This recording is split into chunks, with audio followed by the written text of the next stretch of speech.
નમસ્કાર મિત્રો, કહાની સાંભળવા માટે આવ્યા છો? ચાલો આપણે સાંભળી. મારું નામ કાજલ છે.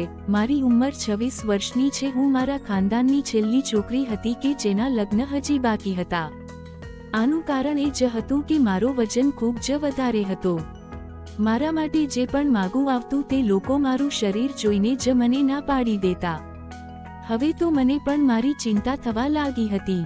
મેં મારો વજન ઉતારવા ઘણું બધું કર્યું હતું, પણ તેનાથી કાંઈ ફરક ના પડ્યો. પછી મારી માએ મારા ભાઈના લગ્ન કરાવી નાખ્યા, કારણ કે મારા લીધે મારા ભાઈના લગ્ન પણ બાકી હતા. મારો ભાઈ પણ મને હવે ન કહેવાનું કહી રહ્યો હતો, કારણ કે મારા લીધે જ એના લગ્ન અટકેલા હતા. માએ વિચાર્યું કે પેલા દીકરાના લગ્ન કરાવી દઈએ, પછી દીકરીના તો થઈ જશે. પછી મારો ભાઈ લગ્ન કરીને ભાભીને લાવ્યો તો હું તેને જોતી જ રહી ગઈ, કારણ કે તે ખૂબ જ સુંદર હતી. થોડા દિવસોમાં જ મારું ભાભી સાથે બનવા લાગ્યું. મારા ભાભી મને કહેતા કે તમે હવે જલ્દી લગ્ન કરી લો. મેં તેને કીધું કે મારી પાસે તમારા જેવી સુંદરતા નથી, મારું વજન ખૂબ જ વધારે છે. તો તેને કીધું કે તું ચિંતા ના કર, હું તારો ઈલાજ કરાવી દઈશ. મેં વિચાર્યું કે મારા ભાભી મારો ઈલાજ કઈ રીતે કરી શકશે. પછી તેમણે મને કીધું કે તું તૈયાર થઈ જા, આપણે ડોક્ટર પાસે જઈશું. ભાભીના મોઢેથી આવું સાંભળીને હું ખૂબ જ ખુશ થઈ ગઈ હતી, કારણ કે આજે પહેલી વાર કોઈએ મને એમ કીધું હતું કે હું ડોક્ટર પાસે લઈ જઈશ. બાકી બધા મને તો એમ જ કહેતા કે તું ખાવાનું ઓછું કરી નાખ, એટલે તારો વજન ઉતરી જશે. પણ મારા ભાભી મને ડોક્ટર પાસે લઈને ગયા. હું ખુશી ખુશી તેની સાથે ગઈ હતી, પણ તે ક્લિનિક પર જઈને જોયું તો ત્યાં ક્લિનિક પર કાંઈ બોર્ડ જ ન હતું. બસ ત્યાં મારા જેટલી બહુ બધી છોકરીઓ બેઠી હતી. એમાંથી ઘણાના ચહેરા પર મોટા મોટા દાગ હતા. તે જોઈને મને મારું શરીર સારું લાગ્યું. થોડીવાર પછી ત્યાં અંદરથી એક છોકરી બહાર આવી. તેને ભાભીને કંઈક મારી તરફ ઈશારો કર્યો, અને તે મને પછી અંદર લઈને જતી રહી. અને ત્યાં બેઠેલી બધી સ્ત્રી મારી સામું જોઈને ખુશ થવા લાગી. ભાભીએ મને કીધું કે આ બધી સ્ત્રી તને જે કંઈ પૂછે તો તેનો સીધો સીધો જવાબ આપી દેજે. પછી આ તને ડોક્ટર પાસે લઈને જશે અને તારી મુશ્કેલીનો હાલ થઈ જશે. મને એમ હતું કે મારી જિંદગી બદલાઈ જશે, પણ મને શું ખબર હતી કે હું બહુ મોટી ભૂલ કરી રહી છું. પછી તે સ્ત્રી મને એક રૂમમાં લઈને ગઈ. ત્યાં એક લેડીઝ ડોક્ટરે મને કીધું કે પહેલા તો તમારું શરીર માપવું પડશે અને જોવું પડશે કે તમારા શરીરમાં પાણી કેટલું છે અને ચરબી કેટલી છે. તું આ બેડ પર સૂઈ જા, હું એક મશીન લઈને આવું છું. મને આ બધું ખૂબ જ વિચિત્ર લાગતું હતું, પણ મારા ભાભીએ મને કીધું હતું કે તું ત્યાં ચૂપ રહેજે, કાંઈ ના બોલતી, તે જેમ કરે તેમ કરજે. પછી એવું ન થાય કે બીજી કોઈ મુશ્કેલી ઊભી થાય. પછી મેં બેડ પર સૂઈને તે સ્ત્રીના કહેવાથી હું આંખ બંધ કરીને સૂઈ ગઈ. પછી ભગવાન જાણે શું થયું, મને કાંઈ ખબર ન રહી. મારી આંખ ઉપર કોઈએ પટ્ટી બાંધી હતી. મને ખૂબ જ ડર લાગતો હતો. પછી મને કાંઈ ખબર જ ના રહી. પછી મારી હાલત એવી એની એવી જ હતી. મારામાં કાંઈ બદલાવ આવ્યો ન હતો. મારા આખા શરીરમાં બળતરા થવા લાગી હતી. પછી મેં તે સ્ત્રીને કીધું કે આ બધું શું હતું. તો તેણે કીધું કે આ તમારું અલ્ટ્રાસાઉન્ડ કર્યું હતું. એમાં તને કેમ ટેન્શન થાય છે? આ અલ્ટ્રાસાઉન્ડની વાત મારા મગજમાં ગુંજવા લાગી, કારણ કે અલ્ટ્રાસાઉન્ડ તો એવી સ્ત્રીનું થાય કે જેનું બાળક થવાનું હોય અને તેના પેટ ઉપર એક ખાસ પાણી લગાવવાનું હોય છે, અને તે મશીન પણ બીજું હોય છે. અને આ સ્ત્રીએ તો મને હાથ પણ નહોતો લગાવ્યો, તો પછી આ કઈ રીતે અલ્ટ્રાસાઉન્ડ કહેવાય, જે સ્પર્શ કર્યા વગર જ થઈ ગયું. મને આ ખૂબ જ વિચિત્ર લાગી રહ્યું હતું. પછી તેણે મને કીધું કે તમે રોજ કેટલું ખાવ છો અને તમારું રૂટીન આ કાગળમાં લખો અને બહાર જઈને તમારા ભાભીને અંદર મોકલી દેજો. મને ખબર ન હતી કે આ બધું કરવાથી મારો વજન ઓછો થશે કે નહીં. પછી હું બહાર આવીને ઊભી રહી ગઈ. ત્યાં અંદરથી મારા ભાભીનો અને તે સ્ત્રીનો હસવાનો અવાજ આવવા લાગ્યો. મને તો કાંઈ સમજાતું ન હતું. થોડીવારમાં ભાભી રૂમમાંથી બહાર આવ્યા અને મને કીધું કે ચાલ હવે આપણે જલ્દી ઘરે જઈએ, બહુ મોડું થઈ ગયું છે, તમારા ભાઈ આવતા જ હશે. મારા ભાભી મને જલ્દીમાં ઘરે લઈ ગયા. હું તેનું આ નાટક કાંઈ સમજતી ન હતી. આખા રસ્તામાં તેને મારી સાથે આ ઈલાજની વાત કંઈ જ ના કરી. મને ખૂબ જ ચિંતા થવા લાગી હતી. ઘરે આવ્યા બાદ મારા ભાભી મારી સાથે વાત કર્યા વગર જ તેના રૂમમાં જતા રહ્યા. હું તેની પાછળ ગઈ તો તેને તેના રૂમનો દરવાજો બંધ કરી દીધો. મેં બહાર રહીને ઘણી રાહ જોઈ પણ તે બહાર જ ના આવ્યા. પછી હું મારા રૂમમાં આવતી રહી. થોડીવાર પછી મારી માએ મને કીધું કે બેટા, તારી ભાભી તને બોલાવે છે. હું બહાર ગઈ તો ભાભી ખૂબ જ ખુશ લાગી રહ્યા હતા. તે મને ગળે લગાવીને બોલ્યા કે તું દુનિયાની સૌથી સારી નણંદ છે. તેને કીધું કે આજે હું ખૂબ જ ખુશ છું. તારો ઈલાજ તો થઈ જશે. એટલે મને થોડું સારું લાગ્યું. પછી ભાભીએ તેના પર્સમાંથી મને થોડા પૈસા આપ્યા અને કીધું કે લો, તમને જે મન થાય તે ખાઈ લેજો. પછી મેં તેને કીધું કે અરે ભાભી, હજુ તમે મને મારો વજન ઉતારવા માટે લઈ ગયા હતા અને હવે મને ખવડાવવાની વાત કરો છો. તો તે હસવા લાગ્યા અને કીધું કે અરે, આજે તો તું પેટ ભરીને ખાઈ લે. પછી કાલથી ડાયટિંગ ચાલુ કરી દેજે અને પછી હું તારો ઈલાજ પણ કરી દઈશ. તે ડોક્ટરે મને તારા માટે બહુ સારી દવા આપી છે. એ દવાને તું રાત્રે સૂવે ત્યારે તારી નાભી ઉપર લગાવજે, એટલે તારી ચરબી ઓછી થઈ જશે. આ વાત સાંભળીને હું ખૂબ જ ખુશ થઈ ગઈ. અરે ભાભી, મને પહેલા કેવું હતું ને, હું તો ટેન્શનમાં આવી ગઈ હતી કે તે ડોક્ટરે તમને શું કીધું હશે. તો તેને કીધું કે તું ચિંતા ના કર, તારો ઈલાજ શક્ય જ છે. બસ તારે થોડી રાહ જોવાની જરૂર છે. પછી મારો ભાઈ ઘરે આવ્યો અને અમે બહાર ખાવાનું મંગાવીને ખાઈ લીધું. આ બધામાં હું મારી દવા લેવાનું જ ભૂલી ગઈ. પછી બધું કામ કરીને મારા ભાભી મારા રૂમમાં આવ્યા. તેના હાથમાં એક નાની બોટલ હતી. તેને કીધું કે આ જ દવા મને ડોક્ટરે આપી હતી.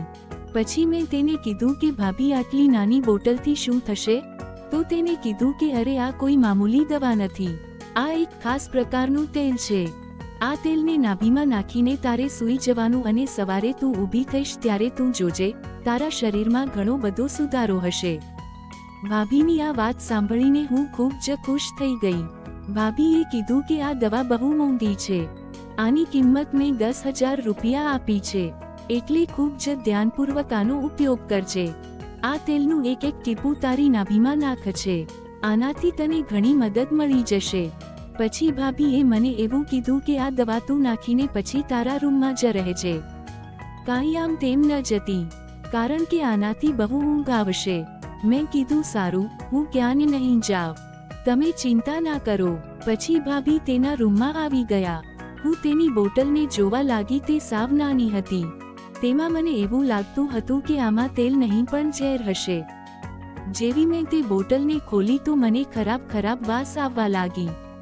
પણ મેં કાંઈ પણ વિચાર્યા વગર દરવાજો બંધ કરીને તે તેલને મારી નાભીમાં નાખીને હું સૂઈ ગઈ. તે રાતે મને ખૂબ જ ઊંઘ આવી હતી. હું મોડા સુધી સૂતી રહી હતી કે કોઈ બેભાન પડીને સૂતો હોય તેવું લાગતું હતું. ત્યારે સવારના 10 વાગી ગયા હતા. મારી માએ જોરથી દરવાજો ખખડાવ્યો તો હું એકદમ ડરી ગઈ, કારણ કે આવું ક્યારે નહોતું થયું. તે તેલથી મને ભયાનક ઊંઘ આવી ગઈ હતી. હું આજ સુધી ક્યારેય 10 વાગ્યા સુધી નથી સૂતી. જેવો મેં દરવાજો ખોલ્યો તો મારી માં મને ગુસ્સાથી જોવા લાગી અને બોલી, આ બધું તને શું થયું છે? પહેલા તો તું વહેલી ઉઠી જતી હતી અને આજે કેમ 10 વાગ્યા છે? મને કાંઈ સમજાતું ન હતું. મારા આખા શરીરમાંથી વાસ આવતી હતી. પછી હું સીધી નાહવા માટે બાથરૂમમાં ગઈ. નાહીને પછી મેં ખુદને અરીસામાં જોઈ તો મારો ચહેરો સાવ અલગ લાગી રહ્યો હતો. થોડીવાર ભાભી તેના રૂમમાંથી બહાર આવ્યા અને મને જોઈને ખુશ થઈ ગયા. મને કહેવા લાગ્યા કે તમને રાતે કેવી ઊંઘ આવી હતી? પછી હું તેને શું કહેતી? મારી માં પણ મારી સામે જ બેઠી હતી અને મેં ભાભીને કીધું કે મને રાતે બહુ જ ઊંઘ આવી. ઉઠવામાં જ મોડું થઈ ગયું હતું. થોડીવાર પછી મારા ભાભીએ મને ઈશારો કરીને તેના રૂમમાં બોલાવી. ભાભી મને જોઈને ખૂબ જ ખુશ હતા. તેને મને કીધું કે જો કાજલ, વજન એમ જ ના ઉતરે, તારે થોડોક ટાઈમ આપવો પડશે. મારે તારો એક ટેસ્ટ હજી કરાવવો પડશે. પછી ખબર પડશે કે તારે હવે કઈ દવા લેવાની જરૂર છે. તને તો ખબર જ છે કે તારું વજન ખૂબ જ વધારે છે. અત્યારે તું કોઈ સાથે લગ્ન કરીશ તો તારો ઘરવાળો તને પોતાની માં જ સમજશે. મારી ભાભીના મોઢેથી આવું સાંભળીને હું ડરી ગઈ હતી. મારું વજન હકીકતમાં વધારે જ હતું. પછી મેં ભાભીને કીધું કે તમારે જે ટેસ્ટ કરાવવો હોય તે કરાવો, પણ મારો વજન ઉતારો. મારે જલ્દી પતલું થઈ જવું છે. મારા ભાભીએ પણ મેડિકલનો અભ્યાસ કર્યો હતો, એટલે મને મારા ભાભી ઉપર વિશ્વાસ હતો. પણ મને પણ શું ખબર કે મારી ઉપર આબ તૂટી પડવાનું હતું. ભાભીએ મને કીધું કે આપણે આજે સાંજે ટેસ્ટ કરાવવા જશું. સાંજ થતાં હું ભાભી સાથે જવા માટે તૈયાર થઈ ગઈ અને અમે બંને તે ક્લિનિક પર ગયા. ભાભીએ મને બહાર બેસવાનું કીધું. હું પહેલાની જેમ બહાર બેસી ગઈ હતી. થોડી વારમાં ડોક્ટર આવ્યા. મેં તેને નમસ્તે કર્યા તો તેને કીધું કે વાહ ભાઈ, તું હવે પતલી થવા લાગી છે. આવું બોલીને તે હસવા લાગ્યા. પણ મને એમ થયું કે આને વળી હું પતલી કઈ રીતે લાગી. બાકી કોઈએ મને એવું તો નહોતું કીધું. તે ડોક્ટરના હાથમાં નવા કપડાં હતા. તે ભાભીને આપ્યા અને ભાભીએ મને કીધું કે આ કપડાં બાથરૂમમાં જઈને પહેરીને આવ. આ કપડામાં જ તારું ચેકઅપ થશે. પણ મેં તે કપડાં જોયા તો તે કપડાં એક દુલ્હન જેવા લાગતા હતા. મને લાગતું નહોતું કે આ કપડામાં મારું ચેકઅપ થશે. મને લાગતું હતું કે આ કપડાં હોસ્પિટલના હશે. બાકી હોસ્પિટલના કપડામાં તો લીલો રંગ હોય છે. હું ગભરાઈને મારી ભાભી અને તે ડોક્ટરને જોઈ રહી હતી. તો તેને કીધું કે અરે જા, હવે આ કપડાં બદલીને આવ, હું તારી રાહ જોઉં છું. અહીંયા બીજા દર્દી પણ લાઇનમાં બેઠા છે. પછી તે કપડાં બદલીને હું આવી ગઈ. તે કપડાં મને ફૂલ ફિટિંગમાં આવી ગયા હતા. મને તો એવું લાગતું હતું કે તે મારા જ માપના છે. બાકી મને જેવા તેવા કપડાં તો થતા જ ન હતા, કારણ કે મારું શરીર એકદમ જાડું હતું. પછી તેને મને એક રૂમમાં બેસાડી દીધી અને કીધું કે તું આ કાચની સામું જોતી રહેજે, થોડી ઘણી પણ હલતી નહીં. હું તે કાચને જોવા લાગી. 1 કલાક એમ જ બેસી રહ્યા બાદ તે સ્ત્રીએ મને ઊભી થવા કીધું અને કીધું કે થોડી ઘણી આમ તેમ ના થતી, નકર તારા શરીરમાં ખામી આવી જશે. હું તારા ચેકઅપ માટે એક મોટું મશીન લાવી છું, એમાં તારું ચેકઅપ થશે. ચેકઅપ કર્યા બાદ તેને કીધું કે હવે તું મને 3 દિવસ પછી મળવા આવજે અને જે દવા કીધી છે તે સમયસર પીતી રહેજે. અત્યારે તારો વજન પણ 5 કિલો ઓછો થઈ ગયો છે. આ સાંભળીને હું ચોંકી ગઈ હતી. મને થયું મને તો કાંઈ લાગતું નથી કે મારો વજન આમાં ઓછો થઈ ગયો હોય. ઘરે આવીને મેં જોયું તો ભાભી આ વખતે થોડા દુઃખી હતા. તેને જોઈને મને ટેન્શન આવતું હતું. પછી ભાભી મને તેના રૂમમાં લઈ ગયા અને કીધું કે તે સ્ત્રીએ તને શું કીધું હતું? તો મેં કીધું બસ તેને મારું ચેકઅપ કર્યું, બાકી કંઈ નહીં. પછી મેં ભાભીને કીધું કે ભાભી આવા કપડામાં ચેકઅપ કોણ કરે? તો તે કહેવા લાગ્યા કે તું એની ચિંતા ના કર અને તારા માટે હવે માંગુ જલ્દી આવી જશે. જોજે તું હકીકતમાં પતલી થવા લાગી છે. મને થોડીવાર તો ભાભીની વાતમાં વિશ્વાસ આવી ગયો હતો, કારણ કે બધા આવું કહેતા હતા કે હું પતલી થઈ ગઈ છું. ભાભીએ મને કીધું કે હું તારા માટે એક સારું માગું લાવીશ, એટલે મને થોડું સારું લાગ્યું. પછી ભાભીએ મને કીધું કે હું તને આના પહેલા એક બીજો છોકરો દેખાડવા માંગુ છું, તને ગમે તો હા પાડજે. થોડા દિવસ પછી તે લોકો મને જોવા માટે આવ્યા. ભાભીએ તેને કીધું કે હજી સુધી અમે કોઈ છોકરો જોયો નથી.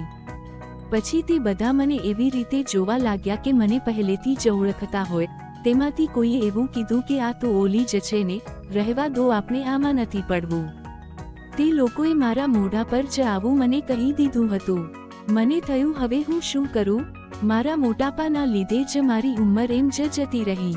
પછી મારા ભાભીએ મને એવું કીધું કે તું ચિંતા ના કર, આ લોકો સાથે તારું ફિક્સ નહીં થાય તો હું તારા લગ્ન મારા ભાઈ સાથે કરાવી દઈશ.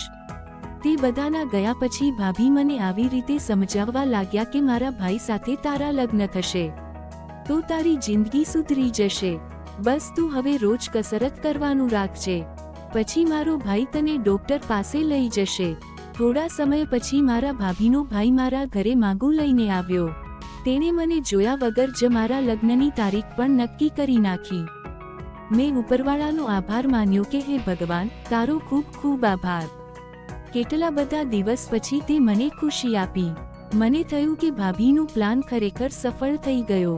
પછી ભાભીએ મને એવું કીધું કે હવે તું તે દવા ના લેતી, તેનાથી તને બહુ ઊંઘ આવે છે. મેં ભાભીને વાત સમજી લીધી હતી. મેં દવા છોડી દીધી હતી. પછી મારી જિંદગી સાવ આસાન બની ગઈ હતી. મારો પતિ મારી પર ફિદા થઈ ગયો હતો. તે મને કહેવા લાગ્યો કે તું આજે ખૂબ જ સુંદર લાગે છે.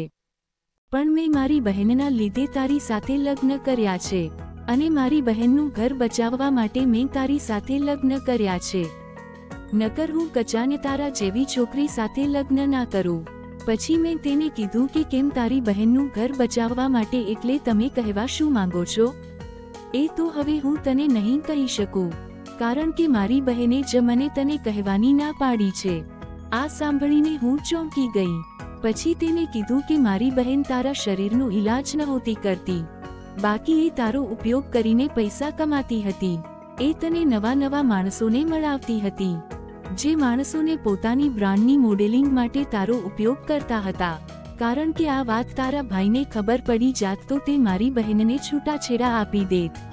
આટલા માટે તેને તારા લગ્ન મારી સાથે કરાવ્યા. મેં ક્યારેય વિચાર્યું નહોતું કે મારી જ ભાભી મારો આવી રીતે ઉપયોગ કરશે. મને કાંઈ સમજાતું ન હતું કે હવે હું શું કરું, પણ હવે હું શું કરતી? મારી બદનામી ના થાય આટલા માટે તેના ભાઈ સાથે મારા લગ્ન કરાવી દીધા હતા. આવી જ સ્ટોરી સાંભળવા માટે ચેનલને સબસ્ક્રાઇબ કરજો. ધન્યવાદ દોસ્તો.